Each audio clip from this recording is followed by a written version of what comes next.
मैं हूँ रोहिणी और आप देख रहे हैं बॉलीवुड का hottest news show Planet Bollywood News. हम एक बार फिर हाजिर हैं बॉलीवुड की latest news and hot gossips लेकर। So let's start with today's headlines. बड़बोले साजिद खान को किस बॉलीवुड स्टार ने दी जुबान पर लगाम लगाने की हिदायत। करण जौहर ने अपनी फिल्म सुद्धि और इमॉर्टल्स ऑफ मेलुहा को लेकर चली आ रही कंफ्यूजन पर दिया क्लैरिफिकेशन। और आपको मिलवाएंगे जॉली एलएलबी के स्टार्स अरशद वारसी और बमन ईरानी से। प्लैनेट बॉलीवुड न्यूज की शुरुआत आज की सबसे बड़ी खबर के साथ। डायरेक्टर साजिद खान के बड़बोलेपन को हमने आपको कई बार दिखाया है और अब साजिद के इस बड़बोलेपन पर बॉलीवुड के एक स्टार ने उन्हें जुबान पर लगाम लगाने की सलाह दी है। कौन है वो star? Find out in our top story. It will be amongst the top 3 hits of 2013 and it's an open challenge to anybody.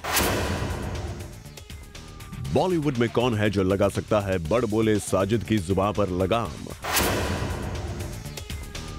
वो कोई 30 मार खां है या फिर इंडस्ट्री का सिंघम? अगर वो कॉन्फिडेंस है तो I just keep telling him that why should we talk about it? It's always good to work with a director who's so confident. Everything put together वो confidence जरूर है, but I don't think we should talk about it. जो काम हिम्मत वाला होकर भी अजय देवगन नहीं कर सके, वो काम कर दिया है एक खान ने। हालांकि साजिद जुबान पर लगाम लगाने की नसीहत देने वाले खान के सामने भी घुटने नहीं टेकते, इसलिए उस खान के सामने जैसे ही साजिद दिखाते हैं अपनी फिल्म्स के लिए बड़बोलापन, वो खान कर देता है साजिद की बोलती बंद। Sometimes you should say, shut up, don't talk like that. Why do you talk like that? Sometimes you should say, shut up, don't talk like that. Why do you talk like that? जी हाँ, साजिद की जुबान पर लगाम लगाने वाला खान आमिर, शाहरुख और सलमान में से एक नहीं, बल्कि वो तो खुद हैं उनकी सिस्टर फारा खान, जिन्हें बहन होने के नाते अपने भाई की सक्सेस की चिंता सबसे ज्यादा है। पर वो भी साजिद के बड़बोलेपन से परेशान हो जाती हैं। Sajid has always been very confident. Sometimes you should say, shut up, don't talk like that. Why do you talk like that? He says, I don't care, I know it. So I think for him that works. Okay फारा, यानी कि confidence और बड़बोलेपन से भी फायदा मिलता है, और जब वो आपके भाई हैं तो इस मामले में कुछ सिमिलैरिटी तो भाई बहन में जरूर होगी। I am confident in my heart, but I don't like to, I think, say it so much. मतलब so much नहीं, पर थोड़ा बहुत तो आप भी बड़ा चढ़ाकर बोलती ही हैं। I am confident in my heart, but I don't like to, I think, say it so much. I think Sajid का वैसा नेचर मेरे से उस वे में काफी डिफरेंट है। काफी डिफरेंट कहाँ, थोड़ा ही डिफरेंट हुआ ना तब तो, क्योंकि साजिद और फारा अपनी फिल्म्स के लिए जो भी करते हैं उससे फ्री की पब्लिसिटी जो मिल जाती है। साजिद इन्हीं ट्रिक से हिम्मत वाला को सुर्खियां दिला रहे हैं और फारा दे रही हैं Shahrukh Khan starrer happy new year को हाइप। पता नहीं इतना हाइप जो हो गया है, ये हमारे भी समझ में नहीं आ रहा है, but I guess it's a good thing. Whenever I shout at people and say why you asking me, they always say ma'am आपकी फिल्म एक्साइटिंग है, हाइप है उसका, इसलिए हम पूछ रहे हैं। तो बहुत सारे लोग होते हैं जो पैसे देकर भी ऐसी पब्लिसिटी शायद ना पा सके, तो हमें तो आप लोग फ्री में दे रहे हैं। Thank you so much. Do not get offended फारा, भाई इंडस्ट्री में थोड़ा बहुत तो सब कुछ चलता है, पर हम बात कर रहे हैं बड़बोलेपन की, जो अगर जरूरत से ज्यादा हो तो कैसे लोगों को पकाने लगता है। और जैसे कि खुद फारा ने भी मान लिया है कि साजिद की बड़ी बड़ी बातों से उन्हें भी आ जाता है गुस्सा, पर देखिए आखिर एक बहन का दिल तो बहन का दिल ही है ना, इसलिए आखिरकार फारा ने साजिद के बड़बोलेपन को एक पॉजिटिव क्वालिटी साबित कर दिया। आप खुद ही देखिए कैसे। So if he feels he's so confident and somewhere I think वो confidence थोड़ा infectious है and it's also a self-fulfilling prophecy जैसे हम बोलते हैं, तो आप जो मानोगे वो ही होगा। So I think it works for him very nicely. ओहो, फारा ने साजिद के बड़बोलेपन को कुछ इस तरह जस्टिफाई कर दिया है कि अब जरूर साजिद की हिम्मत और भी ज्यादा बढ़ जाएगी। नतीजा, कहीं वो और भी लंबी लंबी फेंकना शुरू ना कर दें। पर सवाल ये है कि क्या पहले ही साजिद के किए हुए टॉल क्लेम्स क्या कम थे? It will be amongst the top 3 hits of 2013 and it's an open challenge to anybody. I will never make a flop film in my entire life. You know why? Because मैं अपनी फिल्में कभी भी award functions और critics के लिए नहीं बनाता हूँ। मैं टिकट बाइंग ऑडियंस के लिए बनाता हूँ, जो थिएटर में जाके बाहर निकल के बोलते हैं मज़ा आ गया। So I don't want to achieve greatness. I want to achieve that theater watching audience ka happiness. So I will never ever make a flop film. And Himmatwala is the all-time blockbuster. You watch what will happen. For Salma Khan, Zoom, Mumbai. Karan Johar आजकल एक साथ कई film produce कर रहे हैं और यही वजह है कि करण की अपकमिंग फिल्म सुद्धि और इमॉर्टल्स ऑफ मेलुहा को लेकर लोगों में काफी कंफ्यूजन है और कल एक इवेंट पर पहुंचे करण ने इन सारी कंफ्यूजन पर अपना क्लैरिफिकेशन दिया। फिल्म मेकर करण जौहर आजकल एक साथ इतने प्रोजेक्ट्स पर काम कर रहे हैं कि सभी कंफ्यूज हो गए हैं कि उनकी कौन सी फिल्म में कौन सा स्टार काम कर रहा है और उनकी कौन सी फिल्म किस स्टोरी पर बेस्ड है। और रिसेंटली जब करण फिकी फ्रेम्स 2013 के इनॉग्रेशन सेरेमनी पर पहुंचे तो उन्होंने अपनी फिल्म शुद्धि और इमॉर्टल्स ऑफ मेलुहा को लेकर चली आ रही कंफ्यूजन पर क्लैरिफिकेशन दिया। No, we're still in the process of casting Shuddhi, and very soon we will make an announcement. Ritik is definitely. He's not. Just to put it on record, Shuddhi is not an adaptation of Immortals of Meluha. That's a totally separate. It's not at all a prequel of that or anything else. Shuddhi is a totally different film directed by Karan Malhotra, which stars Hrithik Roshan.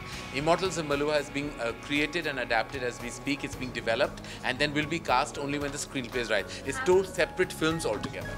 Well, करण ने film शुद्धि के लिए ऋतिक रोशन को तो confirm बता दिया है, लेकिन करीना के नाम पर उन्होंने अभी भी सस्पेंस बरकरार रखा है। Have you approached Kareena to play lead? We have approached no leading actress to play the part. We will be announcing and approaching very soon. Well, film शुद्धि की एक्ट्रेस का नाम करण अभी भी सीक्रेट रखना चाहते हैं। वैसे ये इवेंट बॉलीवुड फिल्म्स और टेलीविजन के लिए रखा गया था, तो करण से यहाँ मीडिया ने जानने की कोशिश की कि वो इस आइटम नंबर को लेकर चली आ रही कंट्रोवर्सी और इस पर आए सेंसर बोर्ड के रुख को किस तरह देखते हैं। I would like to say that I'm not in agreement with that at all. I stand on behalf of the film industry just to say that none of us really, through our content, none of us through our visual representation ever try to objectify women, men, anyone.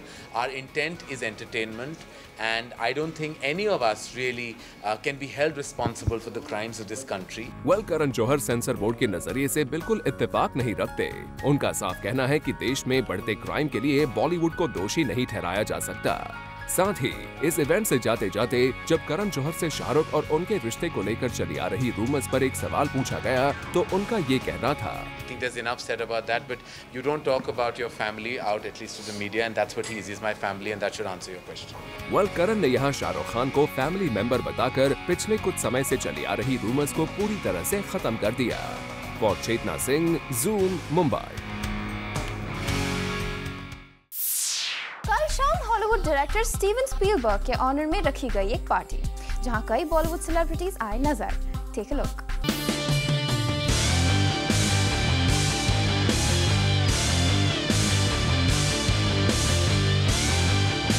Hollywood film director Steven Spielberg के लिए अनिल अंबानी ने कल रात मुंबई में रखी एक special party. जब party special हो तो भला गेस्ट स्पेशल कैसे नहीं होते, और इस बिग इवेंट पर पहुंचे बॉलीवुड के कई सितारे। पर इसकी शुरुआत से पहले बताते हैं आपको एक घटना जो जूम ने की वहां capture, where a woman fell down और कॉप्स ने उन्हें घेर लिया और कॉप्स के पीछे पीछे ये औरत भागते हुए फेंट हो गई। Well, that was a short mishap captured here. Now let's move on to the main bash. और इस शाम को रंगीन बनाया बॉलीवुड के सभी सितारों ने। तो आइए शुरू करते हैं इस पार्टी की गेस्ट लिस्ट से। इस पार्टी में पहुंचे अमिताभ बच्चन, ऐश्वर्या राय, करण जौहर, जया बच्चन, प्रीति जिंटा, ऋतिक रोशन विद फैमिली और हेमा मालिनी। वहीं यहाँ आई Anushka Sharma, Sunil Shetty, Boman Irani, Arjun Rampal accompanied with wife Mehr, Gauri Khan, Anil Kapoor, Kiran Rao, Anupam Kher and many more. तो इस तरह से सितारों से भरी ये शाम बन गई काफी खास। For Rudrani Chaturaj, Zoom, Mumbai. ऐश्वर्या राय हर साल कान फिल्म फेस्टिवल को जरूर अटेंड करती हैं, लेकिन इस बार कान ऐश्वर्या राय के लिए होने वाला है कुछ ज्यादा ही खास। कैसे, चलिए आपको बताते हैं। अमिताभ बच्चन की बहू ऐश्वर्या राय बच्चन तो हर साल कांस फिल्म फेस्टिवल अटेंड करती आई है। ऐश पिछले 12 सालों से कांस फिल्म फेस्टिवल अटेंड करती आ रही है। कभी ऐश ने वहां अपनी फिल्म्स को रिप्रेजेंट किया तो कभी अपने ब्रांड्स को। इसी बीच में अभिषेक भी ऐश को अकम्पनी करते दिखे थे एट दिस फेस्टिवल। पर कभी भी हमने अमिताभ बच्चन को इस फेस्टिवल को अटेंड करते हुए नहीं देखा। पर इस बार बिग बी अटेंड करेंगे इस फेस्टिवल को। दरअसल बिग बी की Hollywood film the great Gatsby वहां शोकेस की जाएगी। बाज लर्मन की ये फिल्म, जिसमें लियोनार्डो डिकैप्रियो मेन लीड का रोल प्ले कर रहे हैं, इस फिल्म में बिग बी ने कैमियो किया है। आपको बता दें कि ये बिग बी की पहली फिल्म होगी जो कांस फिल्म फेस्टिवल में शोकेस की जाएगी। For Elika Srivastava, Zoom, Mumbai. रणबीर कपूर आजकल बन गए हैं busiest star of Bollywood. Ranbir को क्यों दिया जा रहा है ये खिताब? Find out in our next story.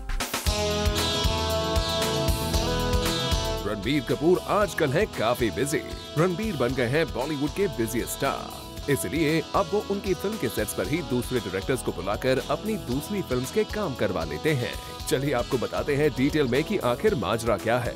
दरअसल रणबीर इन दिनों बेशर्म के लिए चंडीगढ़ में कर रहे हैं शूटिंग, और वो अपनी इस शूटिंग में इतने बिजी हैं कि उन्होंने ये जवानी है दीवानी के डायरेक्टर अयान मुखर्जी को बुला लिया फिल्म की लोकेशन पर, क्योंकि रणबीर की ये जवानी है दीवानी की डबिंग थी पेंडिंग, और रणबीर के पास इतनी भी फुर्सत नहीं है कि वो मुंबई जाकर अपनी इस फिल्म के लिए कर ले डबिंग। और अपने कंफर्ट जोन को देखते हुए रणबीर ने अपने डायरेक्टर फ्रेंड को बुला लिया चंडीगढ़। वैसे सुनने में ये भी आया है कि आरके की इस रिक्वेस्ट को अयान ने एक्सेप्ट कर चंडीगढ़ पहुंचकर डबिंग भी कर ली।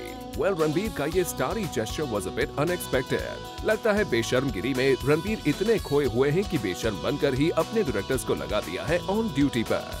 Bureau report, zoom, Mumbai. Ranveer Singh और सोनाक्षी सिन्हा स्टारर फिल्म लुटेरा के मेकर्स ने इस फिल्म के फर्स्ट लुक लॉन्च को ग्रैंड बनाने के लिए की है कुछ खास तैयारी।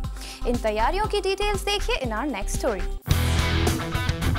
रणवीर सिंह और सोनाक्षी सिन्हा की अटकी हुई फिल्म लुटेरा अब लगता है रिलीज के लिए तैयार है, और सुनने में आया है कि इस फिल्म का प्रीमियर रखा जाएगा मुंबई के एक सिंगल स्क्रीन थिएटर में। एकता कपूर और अनुराग काश्यप की ये मच अवेटेड फिल्म काफी टाइम से अटकी हुई थी। न ही फिल्म के मेकर्स और न ही इस फिल्म के एक्टर्स को पता था कि ये फिल्म कब रिलीज होगी। पर अब काफी टाइम के बाद लुटेरा पर यह अपडेट आया है कि इस फिल्म की स्क्रीनिंग सिंगल स्क्रीन थिएटर में रखी जाएगी।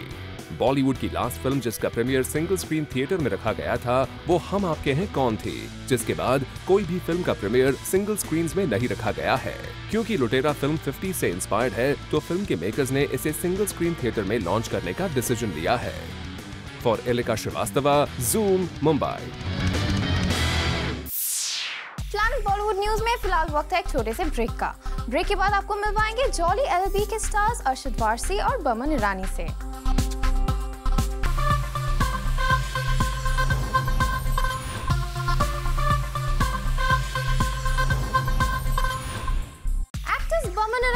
अरशद वारसी अपनी फिल्म जॉली एलएलबी को प्रमोट करने पहुंचे ज़ूम के ऑफिस, और यहाँ इन दोनों स्टार्स ने हमसे की एक्सक्लूसिव बात। Take a look. Hi Baman, hi Arshad, welcome to our show. Thank you very much. Wake up, are we all awake here? We are wide awake, Madhurika. Okay, Arshad, tell me, from being a lawbreaker to a lawmaker in Jolly LLB, how was it? Very nice, yeah. I mean, Jolly is such a beautiful film, it's such a nice film, such a real film. You know, it tells the story of, or speaks the language of all of us. I mean, what we really want to tell our government. But how did the name Jolly come about? I mean, who thought of it? I think Subhash got a friend of his whose name is Jolly. Okay. He is a lawyer. And somewhere down the line, this story is kind of inspired from him, so with his life. Yeah. So, by his life. So, therefore, Jolly, and I think that guy's name is Jagdish Tyagi. I don't know his name is Tyagi. Jagdish Jolly. Something it is like Jagdish Jolly. Jolly Tyagi Jagdish, something like that. And we also hear that you guys have turned item boys for a song. I know, we did know that. Tell us about the Jhoot Boliya number. Yeah. We just actually, they kind of asked a lot of women to do the thing. They screen tested and they realized we both looked the hottest. Actually, that was so you're not the hottest item boys. Yeah, but we refused to strip. You know, there was a shot that they took of mine. They didn't put it in the final cut, but it's okay. And Baman, anyways, you think that you are the best looking, so I guess no competition to you, right? No. Okay, Arshad, there's also news that, you know, initially SRK was supposed to do, Shah Rukh Khan was supposed to do this role that you were playing. Apparently, the good news or whatever this is Subhash had written this film with me in mind, but unfortunately my wonderful secretary, manager did not put him through to me. So then he went ahead and made Phas Gaye Obama, and he kind of pursued Shah Rukh for the film. Shah Rukh kind of liked the script apparently, but Shah Rukh met him. You didn't. I didn't. See, what does that tell you? It just really, I don't know what it says, and I don't want to say anything further. So well, that's what really happened, and I think it didn't work somewhere there, and after that he tried again and met me again. And that's the first time I met him. I didn't even know that he wanted to meet me. Yeah. So I met him, and I was very happy that I met him, and I was very happy that I heard the script. And I really thought it was a brilliant script, and I did not hesitate for a moment to say yes. You know, I was reading an interview where you said that, you know, roles are not typically written for you. Do you think so? Because this one seems to have been written for you. Pawan hates it when I say this, but no, this is written. I would say. Because people do write roles with Arshad in mind. I know it for a fact because I hear lots of stories and I say, who do you have in mind for this role? And they always say, we think Arshad would be great. I think Send you should, them to me. No, I think we should talk to your secretary. I think it's the problem I there. think that's the problem. That's where the communication gap is. I think so I should do that. Yeah. But I must say this makes me feel wonderful. But do you think that there was a time or probably even our character actors were largely undermined the value of a character actor? I don't know. I don't think you can make a film without a great support system from character actors. You cannot make a film. They're called supporting for a reason. Yeah, exactly. Yeah, You cannot. You need a solid people around you all the time. Especially if you're a main lead, you need a lot of solid people around you to make you stand up there.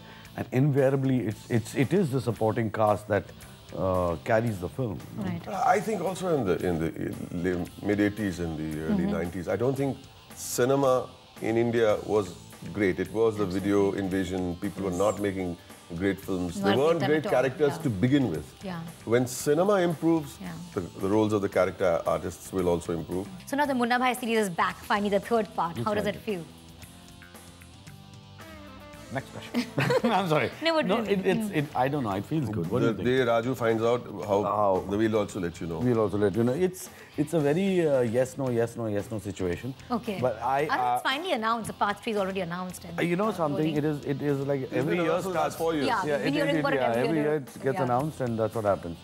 So, but looks like it. I know the fact that there are 2 great scripts that are there, ready, remade, and it would be a waste if we don't make those scripts, those films. They're really good films.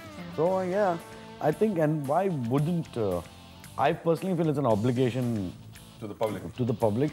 And they need to do it. And Vinod and Raju need to do it. But hats off to Vinod and Raju that if they are not satisfied, see, even if they make a rotten Munna Bhai, let me tell you that movie will make money.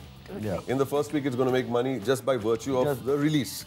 It's Munna Bhai again, Yeah, they will make money, but they're still saying, no, we want to make a great Munna Bhai. And they're holding on because they want to make that script work. Planet Bollywood news में फिलहाल वक्त है एक छोटे से break का। Break के बाद आपको दिखाएंगे कटरीना कैफ के फोटोशूट की खास झलक।